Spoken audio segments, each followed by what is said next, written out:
Sasa mtaniruhusu niweze kuanza. Lakini ni wangapi wana kitabu chochote cha roho unabii? Kama uko na kitabu kama una vitabu vya roho ya unabii tafadhali ni muhimu. Biblia inasema, Yesu anasema mtakapokamatwa, mimi sitatumia maiki tafadhali. Nataka tu nitumie hii maiki unaona hapa. Ya kamera peke yake sasa kutumia hiyo. Maana mafundisho mengi ambayo huwa nafundisha ni yale ambayo watu waje wakisikia watachanganyikiwa. Maana wasipende kuyafundisha huko nje. Nataka tu sisi wenyewe tusikie, wewe utasikia utampelekea. Mafundisho ya nje si yapo. Kutoka saa 8 tutakuwa huko nje. Kama vipi? Tutakuwa huko nje. Kwa hivyo tendao just interruption kieto fiki. Point is urabo nene. Yesu asifiwe.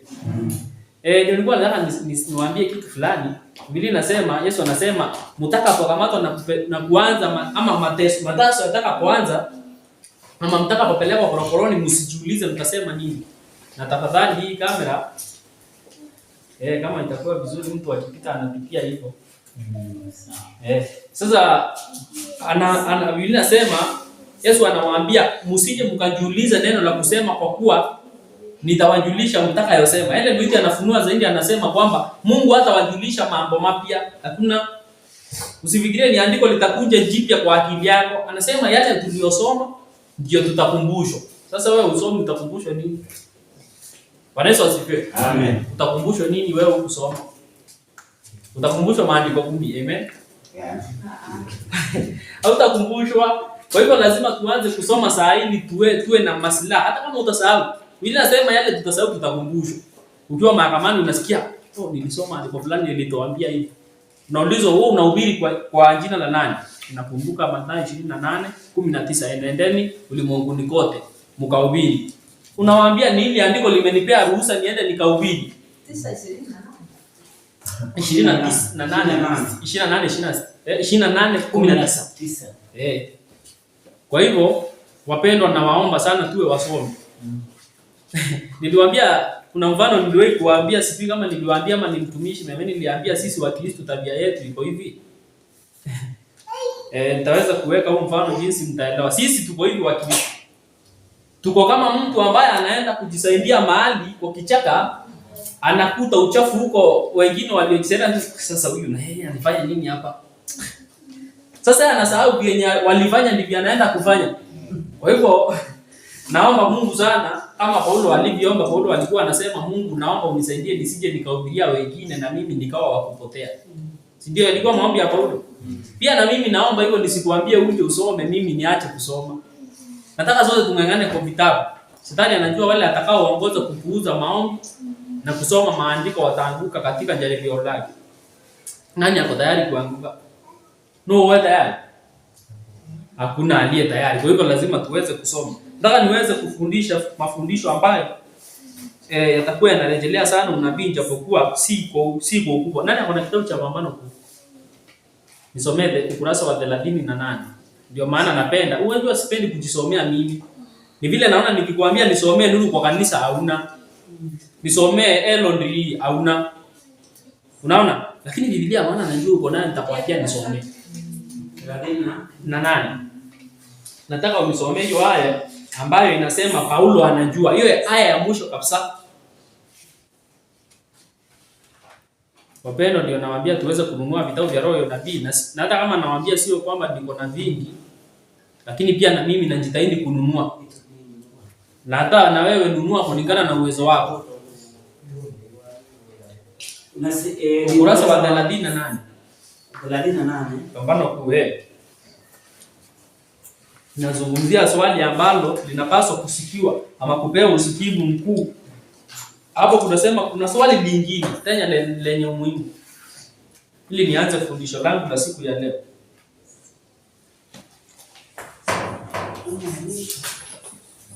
Ningependa uweze kuharakisha, maana muda uko pamoja nasi.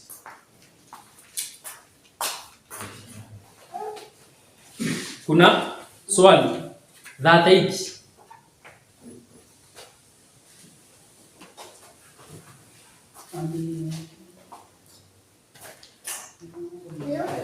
Inasema ni haya ya mwisho. Kipengele cha mwisho.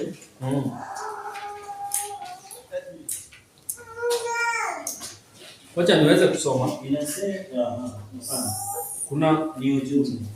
Kipengele cha mwisho ni ujumbe. Inasema kuna swali lingine, wale walio na soft copy ni ukurasa wa 47. Inasema kuna swali lingine lenye umuhimu zaidi linalopaswa kushughulisha usikivu wa makanisa ya leo. Hili ni kanisa. Hili ni kanisa.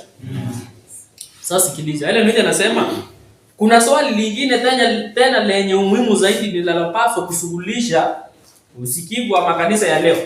Mtume Paulo anasema kwamba wote watakaoishi maisha ya utauwa katika Kristo Yesu watapatwa na mateso. Bwana Yesu asifiwe. Sasa tuseme nilikuwa na mic. Nisome ili andiko. Si tutachanganya wao nje? Ndio maana sipendi kutumia mimi mic sana. Lakini tukiko mafundisho nje, maana najua sitauza roho nabii tutatumia. Ndio sababu anasema Mtume Paulo anasema kwamba wote watakaoishi maisha ya utauwa katika Kristo Yesu watapatwa na mateso. Nataka wale walio na watoto kama hao wafundishe kusikiza. Ni vizuri. Waache shughuli nyingi, usikize. Anasema, kwa nini basi kwa kiwango kikubwa mateso yanaonekana kutulia? Nani amewahi kupigwa kofi hivi karibuni ati kwamba ni msabato ama ni Mkristo? Nani? Uliambiwa wewe ni Mkristo, wewe kwa nini? Nani? Sasa ndio swali ile mwiti anauliza, anajiuliza. Kwa nini basi kwa kiwango kikubwa mateso yanaonekana kutulia? Nani anaweza kunijibu hilo swali? Hakuna. Ile mwiti atujibu. Anasema sababu pekee ni kwamba kanisa limekubaliana na kupatana na kiwango cha hali ya ulimwengu na hivyo aliamshi upinzani wowote. Hapo iongelei meme. Haiongelei mimi nikihubiri pale nje. Haiongelei wewe nyumbani. Inaongelea mbona naona kuna wale wanaongea, kuna wale wako kwa simu. Kuna wale wako nje. Nataka kama una shughuli uache ili tuweze kuconcentrate. Unajua nimesimama hapa ili tuweze kuzungumza neno la Mungu. Nitakupea nafasi. Nikiona unaongea nitakuleta hapo kuambia unasema nini. Pia sisi tuchangie, si ndio? Tuko sawa, si ndio? Wenye wanasoma nimesema tu airishe kidogo. Anasema hivi, basi kwa nini basi kwa kiwango kikubwa mateso yanaonekana kutulia? Sababu pekee ni kwamba kanisa limekubaliana na kupatana na kiwango cha hali ya ulimwengu. Na hivyo aliamshi upinzani wowote. Hilo ni kwani naongea peke yangu. Hilo ni nini? Kanisa. Si meme. Wote meme tu mira siara bere wabudu ikanisa. Kanisa linaambiwa aliamshi upinzani wowote dhidi ya ulimwengu. Bwana Yesu asifiwe. Amen. Anasema sababu mateso yametulia ni kwamba kanisa limepatana na kiwango cha ulimwengu. Nitaiweka hii mfano kivipi? Kuna wale wanajua makanisa ambayo kweli ni ya ulimwengu lakini yanajiita ya Kikristo. Kama mnao huko nyumbani wa pagani, unajua wanaenda kanisani saa ngapi? Ni saa ngapi? Saa 2, saa 12, amen. Saa 10 wanaenda kanisani saa ngapi na ibada zao hata kwa vifaa wameandika zinaanza saa ngapi? Saa 4, huyu anatuambia saa 4 ni kweli. Kuna wale wanaandika saa 4 kama sisi wanaanza saa 6 ama saa 5. Kama sisi tumeandika mimi nasikia yangu ni saa 2. Lakini tunaanza saa 4. Na niambia hatujapatana na kiwango cha dunia. Tumepatana? Unafikiria nani atakuja kuwatesa? Ukienda kanisani saa 5, wao wanaenda kanisani saa 5. Unafikiria nini tofauti hapo? Hata ukimwambia Sabato, sasa Sabato naonyesha udhamani wake ndugu yangu. Kuna andiko niliwahi kuwasomea linasema la Council on Life linasema tuwe pamoja. Linasema tabia za watengenezaji wa awali, tabia zao tu ziliwakera wakosaji. Unaona huyu jamaa anaenda kanisani mapema sana. Unashangaa. Lakini leo ni nani atakuangalia kwa tabia yake imkere? Aseme mimi anaenda kanisani saa 12. Sasa mimi naenda saa 5 kufanya nini? Mpaka ana lose ile confidence. Lakini anasema anaenda saa 5 anasema nyama imekuwa teba saa watu naenda beta daida nawe no watu. Ndio mtu mmeria naenda daida no uni. Au ya kwenda useni are ya data ni wao tutumieria re. No, umbe kunyata mwanja. Bwana Yesu asifiwe. Hilo ni kanisa. Sasa wewe usianze kujiuliza hii mateso itaanza lini, ianze wapi? Mkiwa hivi. Hebu hesabu 1 2 3 4 tuseme kwa jumla ni watu 10. Lakini mnajua mnapaswa kuwa 20 30, si ndio? Wengine wako wapi? Naendelea kusema ndini iliyopo katika wakati wetu sisi, ile iliyo na tabia safi na takatifu, iliyokuwa kitambulisho cha imani katika nyakati za Kristo na mitume wake.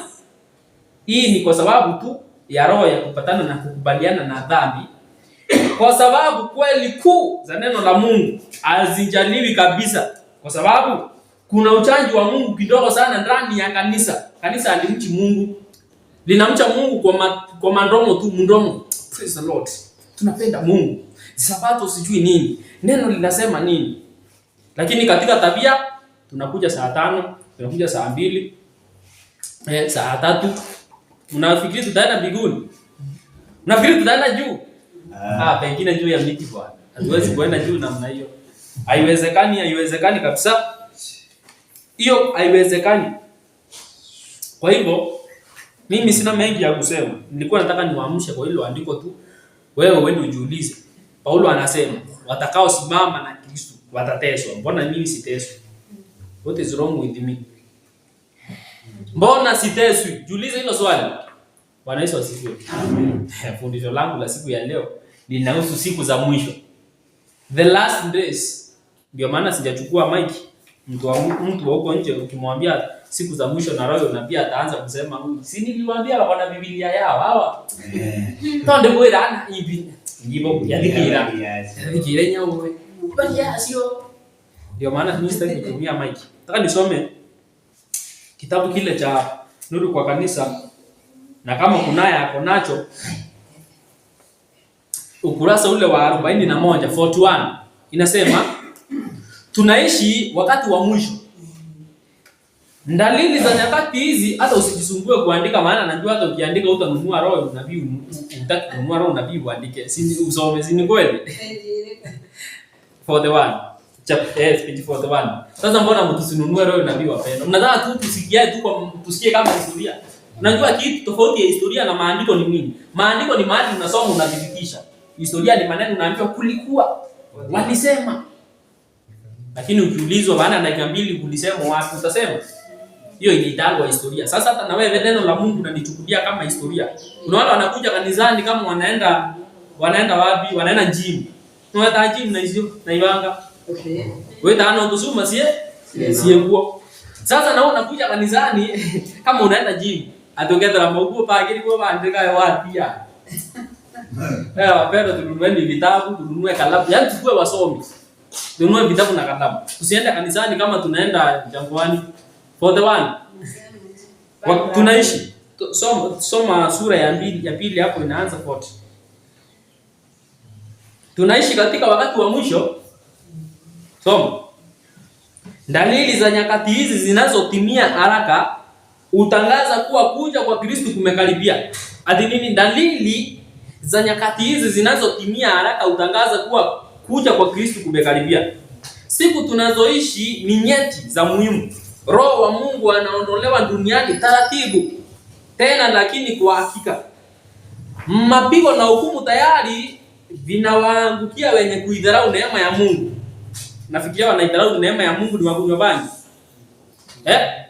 Ni wakunywa sigara. Wenye wanadharau neema ya Mungu ni wale wako nayo lakini wanaidharau. Si ili udharau mtu lazima awe rafiki yako. Au unadharau mtu ambaye bado mko naye. Unaona? Huwezi kudharau mtu akiwa huko adhero ukiwa huko. lazima mkue naye. Sasa ili udharau neema ya Mungu lazima uko naye. Unajiita Mkristo. Unajua tunampenda Mungu. Sabato ikifika, wale sabato, wale nyako ruanterua. Mbona wale leo kupika hatupikangi, hatununuangi, hapo kwa nyumba ni saeri ya maombi. Lakini wacha ufike kanisani, sabato iishi. Anza kusikia inatomerera wale, tomerera ku. Inatomerera. Natoto piga tu. Kweli ni yule wa sabato hatununuangi, hatufanyangi, ndiye anaenda kumerera ku. Maajabu. Haya yanaashiria matukio yanayokaribia ya mambo makubwa. Nguvu na uovu zinaungana kujizatiti. Inasema katika kujitukuza nafsi zao na kuchochea wivu kwa majirani zao, fedha iliyo nyingi ambayo wameitumia kwa njia hii imepatikana kwa udhalimu. Kwanza Nabii Ellen White ameanza kwa kutuamsha, kutujulisha kwamba mwisho umekaribia. Si ndio? Tena ndipo ulikiona ndani ulize swali. Nitatumia lugha ya Kiswahili kwa sababu ya wengine hapa. Nataka niulize swali. Nani anataka nimuulize swali? Hamtaki. Niulize class. Niulize swali hivi. Ni nani atakayesikia mgeni anakuja leo? Usikie tuseme ni nani? Ni John Bo. Anakuja kwako kesho. Umngoje hivyo tu yani. Awacha akuje. Sasa akuje kuhutubia jamii tueleane vizuri. Anakuja kwa meme, anaenda kwa meme nyumbani, pale nyumbani. John Bo sasa. Meme sasa kae. Acha akuje tu. Acha akuje. Nani atafanya hivyo? Hakuna. Utaanza ku era au wewe. Akiwa kinyae ndela muina roko. Wewe. Ebi yeto ite nanga ugote ebi go kusiki kwa si ni kweli? Hiyo ni kawaida, ni kweli, si ni kweli? Sasa wewe mbona unasikia Kristo anakuja wewe aje akuje. Keye hiyo hata tulia to muendele. No muendele to dorado muendele. Ni nani? Nani atafanya hivyo? Hakuna. Kama Mkristo utaanza kujiangalia mavazi yangu, si mavazi haya, tabia zako sasa. Nanga temo wami. Na temena mutanosia. Mbona nanga mbona unajiuliza na wachukia wengine na wapenda wengine. Sasa hiyo ndio ile kujitayarisha ukimsubiria mgeni anayekuja. Sasa mbona unasubiria Yesu Kristo wakati umelala? John Bona ita wagu meme. Ama wakati ngano ndemuadere rware. Mami ake ati yani andobangi. Si ndio? Kama vile Yesu atakuja na malaika. Bwana Yesu asifiwe. Amen. Kwa hivyo tujue kufanya nini? Kujiandaa. Siku za mwisho ndizo tunaishi. Ama nani anajua tunaishi siku za karibu? We are living in end days, end time. Kuna yule amelala pale muamshe wewe. Wewe unapaswa ukalizi vitu, usikae hiyo starehe itakuweka starehe ulale. Ketia hivi vitu vingine. Najua tabia hivi vitu kwa sababu hata kanisani yapaswa kuwa na kuweka hivi unalala. Nataka nisomoe Petro wa kwanza 4 mstari wa 7. Bwana Yesu asifiwe. Tuko pamoja? Tusije kuna amesema hapana. Tuko pamoja? Tusije tukawa kama Wayahudi. Unajua Wayahudi hata wale wanasubiria kuzaliwa kwa Yesu. Nani ajui hivyo? Wewe Yesu asiyaro. Yakwe. Deu. Vamweterere nani ajui ndivyo Wayahudi si Wayahudi wa duniani hata Marekani. Ndivyo wanasubiri. Kwa nini? Hawakujua matukio yaliyotokea Yesu akazaliwa kipindi cha awali. Sisi tukisubiria Yesu arudi wao wanasubiria azaliwe. Sasa wewe unaweza kuwa unasubiria Yesu wanasayansi wanasema dunia imebakisha miaka milioni 3 yaanguke. Jua lichome dunia liaribu. Sasa wewe kuna uwezekano unasubiria hiyo miaka milioni 3 dunia iangamizwe. Na unasema wewe ni msomi unabii. Wewe ni Myahudi tu. Kwa nini? Myahudi anasubiria Yesu azaliwe wakati alizaliwa hiyo story kaisha. Yesu asifiwe. Betele Yesu yawali tasa yeye tasa Musa unajua katika zile sheria za Musa alijua vitu kama hizo. Nisome hilo andiko. Anasema lakini mwisho wa mambo yote umekaribia. Huyo ni Hussein anasema, lakini mwisho wa mambo yote Hussein anasema umekaribia. Amen. Kuna nani anasema hivi? Sasa mimi niliandika hilo andiko. Maandiko ndio yanasema, lakini mwisho wa mambo yote umekaribia. 4 mstari ni wa 7. Sawa. 4:7. Basi iweni na akili ukeshe katika sala. Bwana Yesu asifiwe. Amen. Alitukue na akili tulale, yaani tukae hivyo tu. Si ndio? Sasa tunaambiwa na tuende vizuri tueleane. Tunaambiwa mwisho wa mambo yote umekaribia, si ndio? Tuwe na akili tukese katika sala. Kuna mtu anaombanga asubuhi na jioni akilala. Nikiwa mmoja wao, si ndio? Bwana Yesu asifiwe. Huyo mtu ana akili, si ni kweli? Hapana. Wewe anasema ndio. Wewe anasema ndio. Tueleane vizuri. Najua hujaelewa venye nimemaanisha. Biblia inasema mwisho wa mambo yote umekaribia na tukese katika sala. Sasa kuna yule hata asali. Kuna yule hata anasali asubuhi na jioni peke yake. Huyo tu anaomba tu ili alale asikufe. Anaamka anaomba Mungu ili asifiwe na gari barabarani. Ama tunaomba usiku ili tulale kwa nini? Kwa hiyo point yetu ona, hawezi kusahau Mungu baba tayari amenambugia. Nani hawezi sahau nani huwa atasahau na hiyo. Hauwezi. Maana unaona kama utalala ulize. Bwana Yesu asifiwe. Sasa ndio nauliza, huyo mtu atakuwa mwerevu ama ni mjinga? Ama opposite ya mwerevu ni nini? Kumbe kama ukai katika sala na ukeshi katika sala, wewe ni mjinga. Sema mimi ni mjinga. Mimi ni mjinga. Naitwa Hussein, mimi ni mjinga. Kwa nini? Pia mimi sikesi katika sala. Ni Mungu anatufunulia sote leo. Bwana Yesu asifiwe. Amen. Ile Biblia anasema ni sleeping preachers preaching to sleeping people. Yaani ni wahubiri waliolala wanahubiria washiriki waliolala. Ndio maana hatukesi katika sala. La sasa leo Biblia inatufundisha kwa ujumla sote. Sasa mimi nimeamua kama Hussein kuanzia leo, si leo ni saa hii. Naenda kukesha katika sala sasa. Kukesha si kukaa unaomba. Hakuna. Kukesha katika sala ni unatanguliza maombi sana. Ukiingia biashara, maombi. Ukianza kulima, maombi. Ukianza safari, maombi. Kwani unakesha katika sala?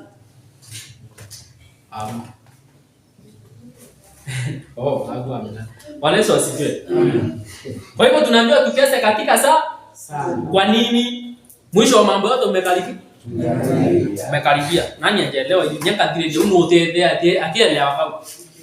Lakini tayari atakwambia ndio. Nisomee verse 5:15. Nani anasema mtu hapo ndio kudiri hata haraka hata bwana. Mimi simalizi haraka. Verse 5:15. 5:15 nasema hivi.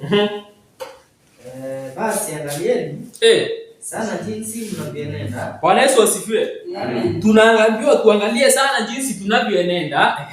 Si kama watu wasio na hekima. Kumbe tuangalie sana jinsi tunavyoenenda, si kama watu wasio na Hekima. Endelea. Bali kama watu wenye hekima. Ndio. Mkiukomboa. Wakati siendelee. Si kama watu wasio na hekima. Bali kama watu wenye hekima. Ndio. Mkiukomboa wakati, kwa maana zamani hizi ni za uovu. Bwana Yesu asifiwe. Kumbe tunaambiwa tuenende kama watu wenye hekima, tukiukomboa wakati, kwa sababu zamani hizi ni za uovu. Ama ni za mwisho. Bwana Yesu asifiwe. Na kama tutaenenda bila kuukomboa wakati, sisi tutakuwa tutaenenda kama wafu tena wajinga sana. Tutaenenda kama watu wajinga kama hatukomboi wakati, hatukesi katika sala, hatujui tuko katika siku za. Unajua kuwa katika siku za mwisho si kusema tuko ndio mwisho Bwana. Tuko katika siku za mwisho Bwana. Hapana. Kile kitaonyesha ni tabia yako. Jinsi unavyokaa. Tutakuja kusoma tuone mitume walipogundua kwamba wanaletewa roho wa Kristo, jinsi walivyofanya. Basi hivyo baadhi hapo tukolia. Ninasema walikesha, walijifungia wakaomba sana na kusoma. Bwana Yesu asifiwe. Nataka nisomee kitabu cha Mathayo 24 mstari wa 41.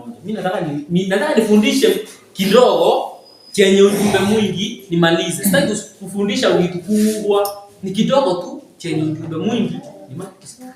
24:41. 41 inasema hivi. Wanawake wawili watakuwa wakisaga. Mmoja atawaliwa. Soma 44. Inasema hivi. Kwa sababu hiyo ninyi nanyi. Kwa sababu hiyo ninyi nanyi. Jiwekeni tayari. Bwana Yesu asifiwe. Amen. Unaposikia jiweke tayari ni kumaanisha ndio uko tayari kuanza kitu fulani. Mimi ambira yeke tayari roho yetu kitu automated somewhere. Kumaanisha najiweka tayari kwa tukio ambalo tunaenda kufanya. Kwa hiyo yeke tayari hata utakomama leo. Wewe? Hakika tayari utuko ukijere wapi? Tukio lipi? Wewe yeke tayari tu hata Nairobi. Yeke tayari bakande yeye ya to wewe. Yaani ukaanza no kile. Unaambiwa jiweke tayari kwa sababu ya tukio linjalo. Sasa tunaambiwa jiweke tayari, soma. Jiweke tayari. Kwa kuwa katika saa msiodhani Bwana wa Adamu yuaja. Katika saa msiodhani Bwana wa Adamu yuaja. Unaambiwa jiweke tayari. Sasa umejiweka tayari aje? Hiyo kere ukawajuira saa ukanywa weto kwa mauno weta watumira ukanaoro ukamama ndrile uma Sunday to Friday Saturday ya kaniseni mtotikire watu totikire kwenda shughuli renge miaka nenda miaka rudi. Hiyo ndio kujiweka tayari. Hiyo ndio kujiweka tayari na wewe bwana. Ndio hiyo sio ingine. Ndio hiyo si ndio? Ndio anataka aseme ndio. Na kuna mwingine anajiuliza niseme aje. Wapendwa, sijui nitapeana mfano upi. Ni nani amewahi kujitengea kwa wiki? Nataka sana. Unajua kuna kitu nataka kiingie kwa akili zetu kidogo tu. Nani anajua watu wanaitwa Wakorino? Wakorino ni watu ambao wanasema kuna ukweli lakini sisi tunajua hawana ukweli, si ndio? Lakini mnaona wanaomba na mnalani. Mtu anatenga hata siku zile za wiki anapaswa atafute pesa, anasema anaenda kushinda katika mlima, kupiga kelele huko. Anajitengea siku yake kwa wiki. Anaenda mlimani anaomba. Unafikiria mtu ajui anachoomba? Anajua ijapokuwa ajui. Yeye anaamini anaomba na ndio maana anajitolea. Mtu mapili ukisikia tunatolea injili ikahubiriwe mahali. Aromanga huo unibetete kurungamira. Bila bionde bya tumika mmoja tu. Lakini batu bya ya litabu. Ndio jara sia. Ndio tafai kuweka ana. Alina katale aida. Yaani sasa sisi tuko hivyo. Na ni sisi tuko na ukweli. Yule ana ukweli. Kwa uongo yeye anajituma kwa uongo. Anajituma kujituma kwa uongo tu. Mpaka milele. Ndio maana sisi tunaambiwa sisi ni wajinga. Sisi tunajirai tuko na ukweli lakini hatuna kitu. Sisi ni ukweli ule wa mdomo tu. The Bible says. Njoana yele mstari wa 3. Mathayo 5 mstari wa 14. Wakorintho 5 hangaika sia kana Timotheo yele. Yaani maandiko ni unabeana mtasari wa maandiko kama 100. Lakini ikija katika matendo kinoki. Bwana Yesu asifiwe. Wale wale kama mbato baangilio tunatia ana tele.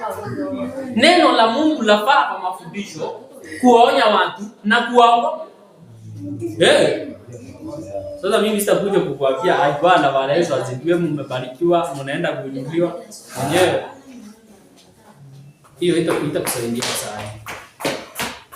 Hiyo itakusaidia sana. Tuko pamoja. Tujiweke tayari. Hata kama ni tupange yani acha tuendelee. Tusomee kitabu kile cha Mathayo 25 mstari ule wa kwanza. Ndio tuingie katika roho nabii sasa. Tusome maneno. Nasema hivi. Siku mfalme wa mbinguni atakapofanana na wanawake. Si mfalme. Nenda kwa concentrate nikaenda kutoa wewe. Ndipo ufalme wa mbinguni utakapofanana na wanawali 10 waliotoa taa zao wakatoka kwenda kumlaki bwana harusi. Bwana harusi wetu ni nani? Yes. Tuendelee. Watano wao walikuwa wapumbavu. Taa ni nini? Neno la Mungu ni kama taa inaayo mahali penye giza. Si usome Petro. Endelea. Inaendelea kusema hivi. Wanawake ni nini? Endelea. Na watano wenye busara. Wale waliokuwa wapumbavu. Walizitoa taa zao. Kumbe kanisa lenye busara linatoa nini kwanza? Maandiko. Wazitoe na mafuta pamoja. Mafuta ni nini? Roho wa Mungu. Wa kanisa la kweli la lenye hekima na akili liko na maandiko na roho wa Mungu. Bali wale wenye busara walitoa mafuta katika vyombo vyao pamoja na taa zao. Hata bwana harusi alipokawia, hata Yesu alipokawia, wote wakasinzia wakalala usingizi. Wote hao wenye busara, wenye ambao wana maandiko na roho, na wenye hawana busara ambao wanajua walikuwa na taa peke yake, hawakuwa na mafuta. Walikuwa na neno la Mungu tu, hawana roho. Walikuwa na taa na mafuta, ilikuwa mataa. Lakini walikuwa na taa na mafuta, lakini kando hapo mpaka endelea. Lakini usiku ulipofika, wanaruhusi sasa sikilia hapo kidogo. Sasa tuko zama za usiku. Kama mnafikiri usiku ni kigiza kikuje. Tuko zama za giza. Zama za usiku hizi tunaishi saa hii, ambazo ni zama za mwisho. Endelea. Lakini usiku wa manane akawa na kelele. Haya bwana harusi. Tokeni muende kumlaki. Haya bwana harusi, tokeni muende kumlaki. Mara wakaondoka wanawali wale wote. Wakazitengeneza taa zao. Wale wapumbavu sasa wakamwambia wenye busara, tupeni mafuta yenu kidogo. Tupeni Mungu kidogo, tupeni. Zinazimika. Ndio. Lakini wale wenye busara wakawajibu wakisema, ndio, sivyo. Hayatatutosha sisi na ninyi. Afadhali shikeni njia mwende. Shikilia hapo kidogo. Hakuna asiyejua hicho kisa. Waliendea mafuta wakakuja wakakuta wale walienda na bwana harusi na milango imefungwa. Bwana Yesu asifiwe. Ndaima kuna kuanga na makundi mawili, wa Mungu wa Shetani. Kanisa la kweli la uongo. Kundi la kweli la uongo. Hata hapa kuna makundi mawili. Kundi la kwanza ni la wenye hekima, lingine ni wapumbavu. Wenye hekima wako na nini? Mafuta na taa na mafuta zaidi ya kutumia wakati ujao, si ndio?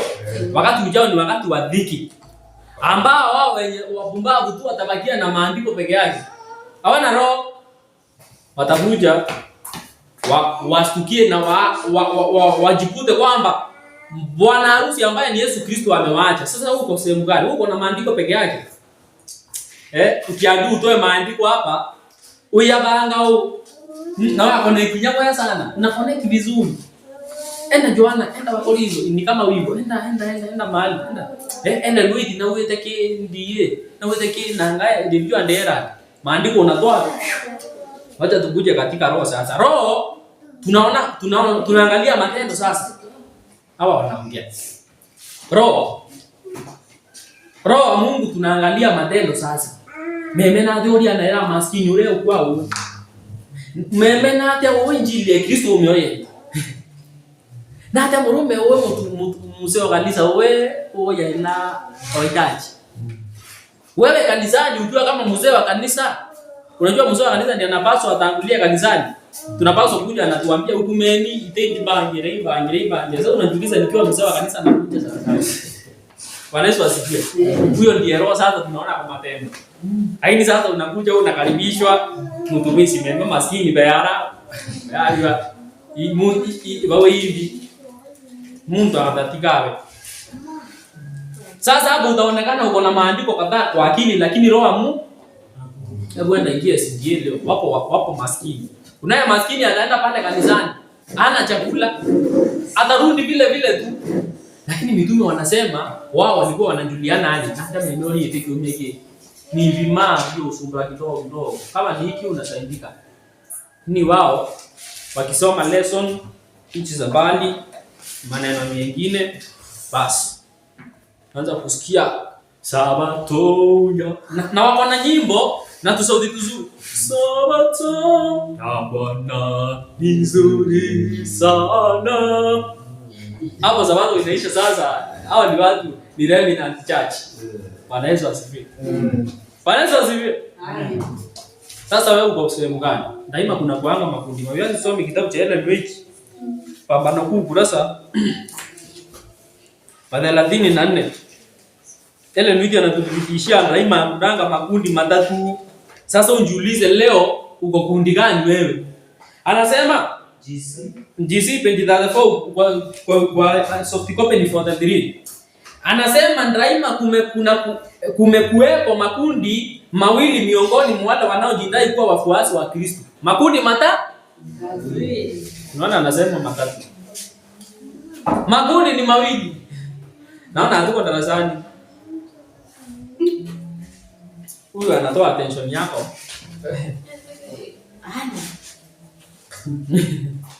Bwana Yesu asifiwe. Amen. Daima kumekuwepo makundi mawili miongoni wale wanaojidai kuwa wafuasi wa Kristo. Wakati kundi moja, sikiliza hapa. Ndio jiulize uko katika kundi gani? Wakati kundi moja linajifunza maisha ya Mwokozi na kutafuta kwa bidii kusahihisha kasoro zake na kutafuta kupatana na kielelezo cha Kristo, kundi lingine linaepuka kweli zilizo wazi, zinazotenda kazi ambazo zinafunua makosa yao. Makundi ni aina ngapi? Kundi la kwanza linajishughulisha na maandiko, linatafuta jinsi ya kujipatanisha na Mwokozi, jinsi ya kushika tabia ya Yesu Kristo. Lakini kundi lingine linatorokea maandiko, linatorokea kweli na halitaki mahali ambapo linakemewa. Hebu enda kwa kundi letu ambalo tumetoka hapa Seventh Day Adventist, uanze kutoa mawazo sasa. Uanze kusema mwanamke hapaswi kuvaa mfuto, mwanamke hapaswi kuvaa nguo fupi. Maandiko yanasema mwanamke asisuke nywele. Tutaanza kusikia tuambelio wenga. Karanjo diki. Nilienda mahali kunaitwa Kagaene huko Tigane, niliambiwa karanjo diki ile haraka. Nataka kijana karanjo diki. Bwana Yesu asifiwe. Hivyo bakuo wende. Sasa Yesu si ndiye mume? Si ndio? Yeah. Kumbe Yesu mume ana pesa za kuwazuka mke wa ambaye ni kanisa.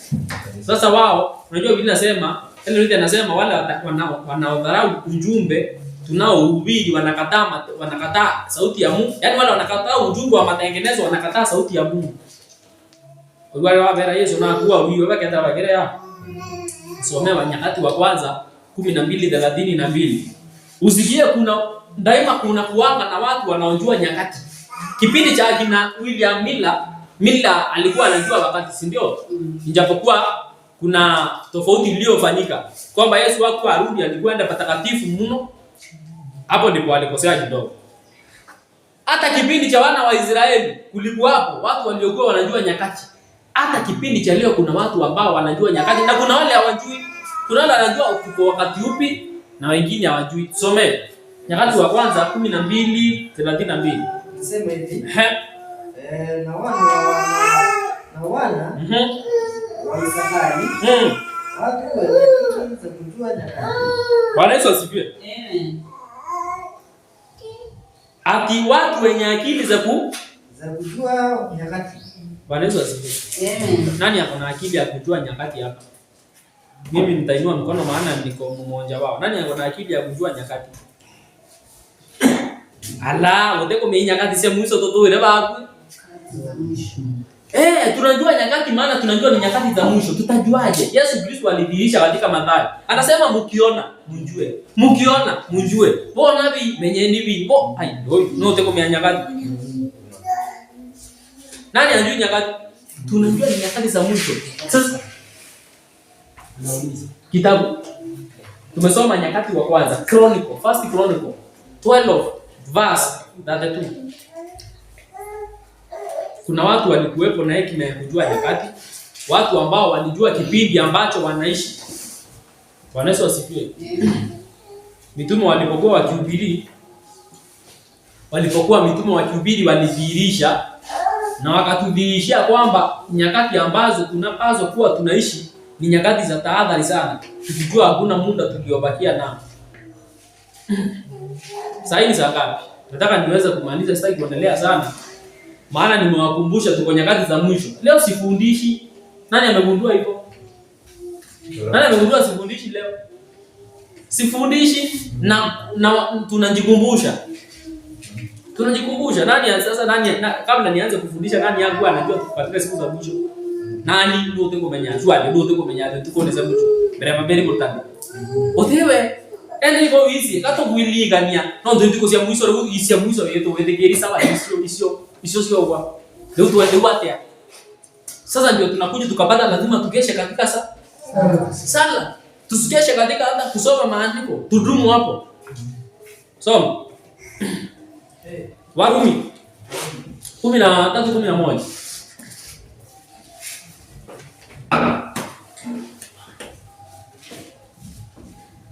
Warumi 13:11. Inasema hivi. Nami nikijua wakati kwamba saa ya kuamka katika usingizi imekwisha kuwadia. Bwana Yesu asifiwe.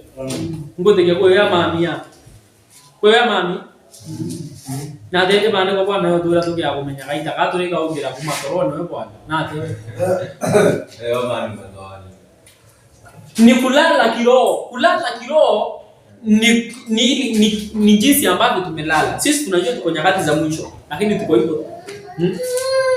Ikija katika wakati wa kula, sisi tunakula tu kibumbumbu. Hivyo tu unakula bora ukule. Na hivyo bora kipite kooni. Ukija wakati katika matendo, wewe uko hivyo tu. Unasema katika nyakati za mwisho. Ndio maana tunaambiwa tukijua kwamba wakati wa kuamka katika usingizi umewadia, soma. Mwandia. Kwa maana sasa wokovu wetu karibu nasi. Kwa maana sasa wokovu wetu karibu nasi ndiko tulipoanza kuamini. Amen. Wategereje. Mbona mtumishi wewe yategereje kitambo sana. Wategereje. 94. Ndio ule unaambiwa unapaswa kuamka kutoka usingizi, maana uokovu karibu kuliko wakati ulipoanza kuamini. Yaani kaita kana wetekerie dhai wono tu kuuza mkorokia hii tarehe. Bwana Yesu asifiwe. Sasa wewe jiulize, mimi niliamini lini? Na jiulize huo wakati umekaribia mwisho mimi. Ili uone kwamba hatuna muda wa kupoteza. Tunaambiwa ni wakati wa kuamka katika usingizi. Pambano kuu 404 inasema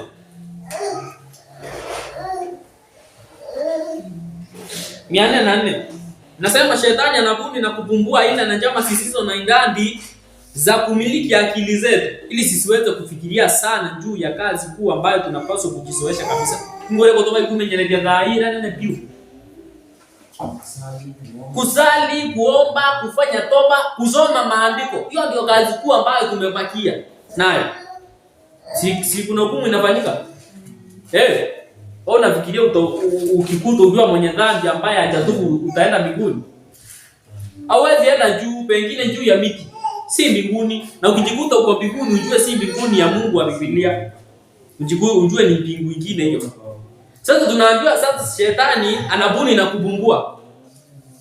Mtoto asitege akili zetu. Tunaambia shetani anabuni na kubumbua hila na njama zisizo na idadi za kumiliki akili zetu sisiweze kufikiria sana juu ya kazi kuu ambayo tunapaswa kujizoesha kabisa. Anasema hivi, mdanganyaji mkuu, Bwana Yesu asifiwe. Mdanganyaji mkuu uzichukia sana kweli kuu zinazoeleza juu ya sadaka ya upatanisho na Mwokozi wetu na uwezo wote. Yaani yonko mali kietia kenda wote kamenye proba iko hivi yako kuwitheka upatanisho. Wakati upatanisho unapofanyika anatia nguvu sana mahali hapo ili usijue inapaswa iwe namna gani. Bwana Yesu asifiwe. Amen. Msimamo wetu kama Wakristo, kama watu wa Mungu ni upi? Nataka nimalize. Lakini msimamo wetu kama watu wa Mungu, watu wanaotarajia ujio wa Kristo ni upi? What is our stand today? Msimamo wetu leo ni upi? Kwani wamuzuniki mambo? Jibu sisi wewe kia wale moro tatoro. Robo kologira koloni. Nusu sio una Kristo wake yoba ina atamfua. Yaani Kristo leo akija kwako leo akuambie leo wewe unaitwa nani?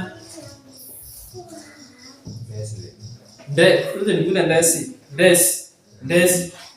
Leo Kristo akunje kwa Des nyumbani. Akunende Des aende na kule wako.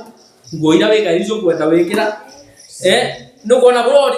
Alo mama yo kwenda turara rwani. Ni Kristo sasa na ni mtakatifu. Unaona kwa Antoni hata wewe ndio mtra kiologia koko ala nyumba mreterete hadi hapo be. Unaona hapa Antoni hata mreterete ke muuto kitambukangia hadi yani finish. Utaisi hiyo ni namna gani jamii? Ulikuwa iko hata. Ulikuwa yeye hivyo ulipita unataka. Kwa nini unajua mwenyewe ulikuwa unafanya mambo? Ulikuwa hata wewe mwira ukiwa yeto mtu yeto la hadi naye na yaro marudi. Na ni mtakatifu sasa.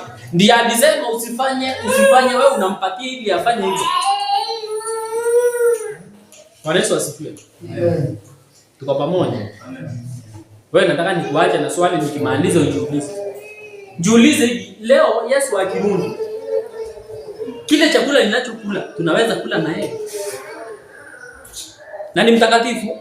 Vile ninavyovaa naweza kumwazima nguo avae. Vile ninavyofikiria tunaweza kushiriki akili moja na yeye. Jiulize hayo maswali. Ujiulize yani kuna unimbarasi yatwara ni yawe. Kuna wewe wanasema Waswahili wanasema ni umbea. Umbea. Anataka kwa nawe. Mbona rami ndani ramu masabuko. Yaani huo umbea. Bora weta boka ande afundine kange ko kwa ile jamaa antobandi. Kristo yake aboka ande wewe uli kwa ile jamaa mtungania. Kristo ashirikie karoke. Hiyo ni maswali nataka nikuache ujiulize wewe na wewe unayenisikiliza mtandaoni ujiulize hiyo maswali. Bwana Yesu asifiwe. Nani ana swali nani anajiongeza? Mimi nataka kumalizia.